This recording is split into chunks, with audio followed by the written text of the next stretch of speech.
பைரவர் துணை. நான் உங்க ராகவன் புகழ். தளபதி விஜய் அவர்களுக்கு என் சார்பாக, பிரௌனி சார்பாக, பைரவர் வெற்றி கழகத்தின் சார்பாக மனமார்ந்த பாராட்டுக்கள், மனமார்ந்த வாழ்த்துக்கள்.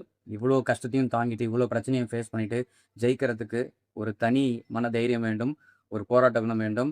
அது கண்டிப்பா தளபதி விஜய் அவர்களுக்கு இருக்குன்னு நம்புறோம். போன ஆட்சியில மக்களுக்கு மட்டும் இல்ல, நம்மளோட நாட்டு நாய் இனத்திற்கும் கஷ்டமான ஒரு காலமா இருந்தது. அதுக்கான ஒரு பெரிய மாற்றமா இருப்பீங்கங்கிற நம்பிக்கையில நாங்க எல்லாருமே உங்களுக்கு சப்போர்ட் பண்ணியிருக்கோம். செய்தி ஊடகங்களும், பல அரசியல் கட்சிகளும் இத வச்சு நெறைய பாலிடிக்ஸ் பண்ணியிருக்காங்க.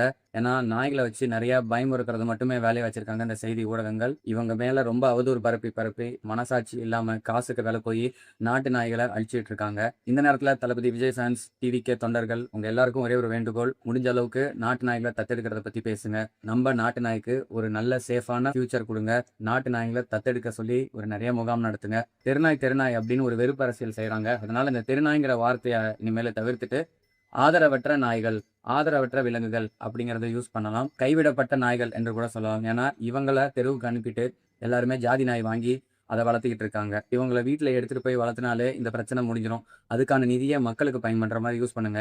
ஏன்னா, போன ஆட்சியில வாங்கியிருக்கிற கடனுக்கு நீங்க ரொம்ப கஷ்டப்பட்டு தான் நெறைய விஷயத்த ப்ரூவ் பண்ற மாரி இருக்கும். ஸோ, அதனால நாம எல்லாரும் ஒண்ணு சேர்ந்து இந்த விஷயத்துக்காக போராடி, நம்ம நாட்டு மக்களுக்கு ஒரு அச்சமில்லாத ஒரு சமுதாயத்த உருவாக்கி குடுப்போம். நாட்டு நாய்கள தத்தெடுத்து, அந்த நாய்களுக்கு வரவேண்டிய நிதிய நீங்க மக்களுக்கே குடுங்க. அப்படிங்கிறத மனமார சொல்லிக்கிறோம். இதத்தான் இந்த செய்தி ஊடகங்கள் மறைக்குது. நாய் ஆர்வலர்கள், நாய் காதலர்கள் ஒரு வெறுப்பரசியல் பண்ணிட்டு இருக்காங்க. ஸோ இது எல்லாத்தையும் நம்ம முறியடிச்சு, வெறும் மக்கள் கிட்ட மட்டும் கருணையா இல்லாம, ஆதரவற்ற விலங்குகள் இவங்க எல்லாத்துக்கிட்டயும் கருணையோட நடந்துக்கணும்னு சொல்லிட்டு கைகூப்பி கேட்டுக்கிறேன். மக்கள் மட்டும் கிடையாது. இந்த வாயில்லா ஜீவனும் உங்கள நம்பி தான் இருக்கு. பிறப்பொக்கும் எல்லா உயிர்க்கும். ஜெய் பைரவா!